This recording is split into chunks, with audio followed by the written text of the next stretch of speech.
সুপ্রিয় দর্শক, আজকের এই ভিডিওটাতে আমি আপনাদের দেখাবো ফুচকা বানানোর ব্লগস। আমাদের সকলের অন্যতম প্রিয় একটা খাবার ফুচকা। আর এই ফুচকা অনেক ধরনের হয়ে থাকে, দই ফুচকা, ঝাল ফুচকা। আমাদের গরিবের ফুচকার নাম হলো নর্মাল ফুচকা। তো দেখতে থাকুন আজকের ফুচকা বানানোর ব্লগস এবং এনজয় করতে থাকুন।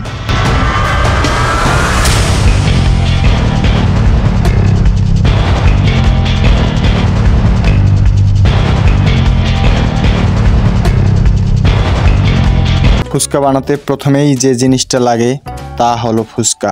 আমরা বাজার থেকে ফুচকা কিনে এনেছিলাম। ফুচকায় লাগে ডিম, আলুর তরকারি এবং অন্যতম সেরা একটা উপাদান, তা হলো তেঁতুলের রস। তেঁতুলের রস। তো প্রথমে আমরা আলু সিদ্ধ করে তার খোসা ছাড়িয়ে নিয়ে তরকারি বানালাম। তারপর ফুচকা দিলাম গরম তেলে ছেড়ে, আর ফুচকা গড়গড় গড়গড় গড়গড় গড়গড় গড়গড় করে ফুচকা কিন্তু ফুটে উঠছিল। কিছুক্ষণ মধ্যেই আপনাদের সেটা দেখাবো। আমরা গনে গনে ফুচকা কিন্তু 50 খানা ওই কড়াইতে চড়িয়েছিলাম। কিছুক্ষণের মধ্যেই সেটা কিন্তু আপনারা দেখতে পাবেন। আমার বন্ধু গনাতে সে এক্সপার্ট, সে কিন্তু গুনে গুনে 50 খানা ফুচকা দিলেন। এরপর পেঁয়াজ কাটাতে তিনি ব্যস্ত।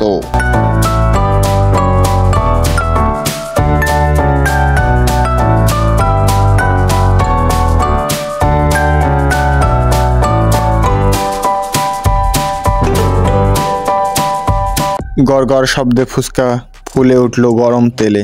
আহা, কি সুন্দর দৃশ্য, বলে বোঝানোর মতো না। আমরা লোক সংখ্যা খুব কম থাকলেও ফুচকা গুনে গুনে বানিয়েছিলাম 50 খানা, কারণ সেদিন রেখেছিলাম ফুচকা পার্টি। আপনারা যারা আমার ভিডিও দেখেন তারা জানেন আমরা বিভিন্ন ধরনের পার্টি রাখি, মুড়ি পার্টি থেকে শুরু করে আরও কত কি তার বলতে বাকি নেই।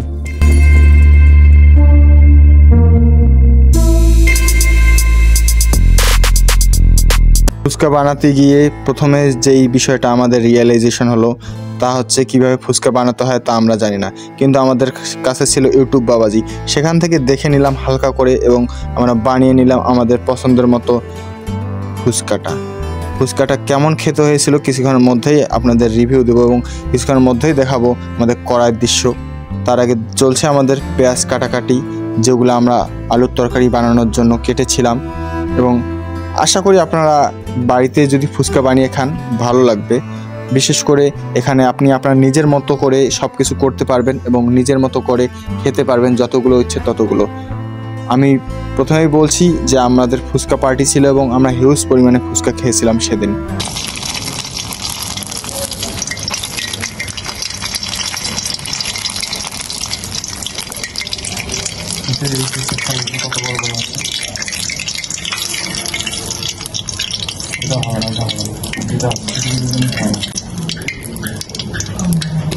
ওইটা শুকায় নিলে ওইটা ভিজে যাবে তো, প্রত্যেকটা নরম হয়ে যাবে।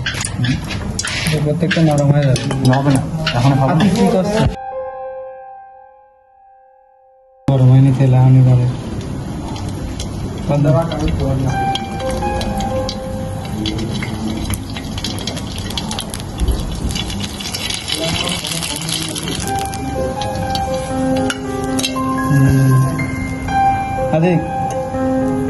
আদিক নিয়ে হাড়ি দে। ফুচকার নেশায় প্রায় 3 জন মিলে 50 খানা ফুচকা কিন্তু আমরা 5 মিনিটেই সাবার করে দিয়েছিলাম। ফুচকা যদিও মজার, কিন্তু আমাদেরটা একদমই দোকানে পাওয়া ফুচকার মতো ততটা স্বাদ হয়নি। এর পেছনে দায়ী ওই হারামজাদের তেঁতুলের রস, ওই তেঁতুলের রস যা আমাদের ফুচকা পার্টিকে রসালো হতে দেয়নি।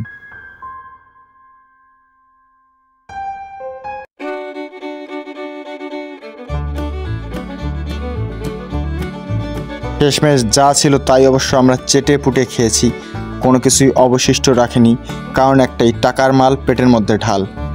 আরও কিছু কারণ ছিল, যেমন অপচয় করে শয়তান।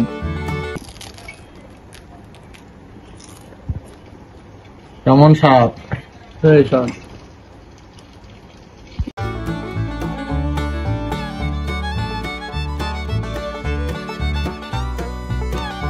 সত্যি বলতে এরকম বন্ধুরা মিলে যখন রান্না বান্না করি তখন খুব ভীষণ ভালোই লাগে। এই যে আমাদের ডিম, আমরা ডিম কিন্তু নর্মালি যেভাবে ফুচকায় দেওয়া হয় সেরকম করে দেওয়ার সুযোগ ছিল না, কারণ ওই ঝাঁঝরিটা আমাদের কাছে ছিল না। আর দেখুন আমাদের ফুচকাগুলো লাইটের আলোতে কি সুন্দর চমৎকার দেখা যাচ্ছে। আমার এক বন্ধু রান্নাবান্না এক্সপার্ট, সে কিন্তু এখন ফুচকা সাজাচ্ছে। আমাদের তরকারি, আলুর তরকারি খুব সুন্দর দেখতে হয়েছিল আসলে। ফুচকাগুলো পুরো দোকানে যেরকম লাগে সেরকমই দেখতে হয়েছিল, খেতেও ভীষণ ভালো ছিল। কিন্তু পূর্বেই বললাম যে আমাদের তেঁতুলের রসটা, ওই হারামজাদা তেঁতুলের রসটা কিন্তু আমাদের সব কিছু পাংচার করে দিয়েছে। তো এই হচ্ছে আমাদের ফুচকা ব্লগস। আমাদের চাটনি ছিল সাথে, চাটনি দিয়ে দিয়ে আমরা একটু খেয়েছিলাম, কারণ আমাদের তেঁতুলের রস ভালো ছিল না। গরিবের ফুচকা, যার কারণে এত সমস্যা। আলটিমেটলি অবশ্য জিনিসটা খুব ভালো ছিল। তো এই চলছে আমাদের কার্যক্রম। বন্ধুরা, এই ভিডিওটাকে ডেফিনেটলি একটা লাইক করে যাবেন এবং দেখা হবে আগামী কোনো ভিডিওতে। আপনি ফুচকা খেতে পছন্দ করেন কি না ডেফিনেটলি কমেন্টে জানাবেন। আর যদি ফুচকা খেতে পছন্দ করেন, আপনি কী ধরনের ফুচকা খেতে পছন্দ করেন সেটাও কিন্তু কমেন্টে জানাবেন। আপনি দই ফুচকা খেতে পছন্দ করেন না ঝাল ফুচকা? তো আমার বন্ধু ফুচকা খাওয়া শুরু করে দিয়ে দিল। তো এই আমাদের ফুচকার প্লেট কেমন লেগেছে ডেফিনেটলি জানাবেন।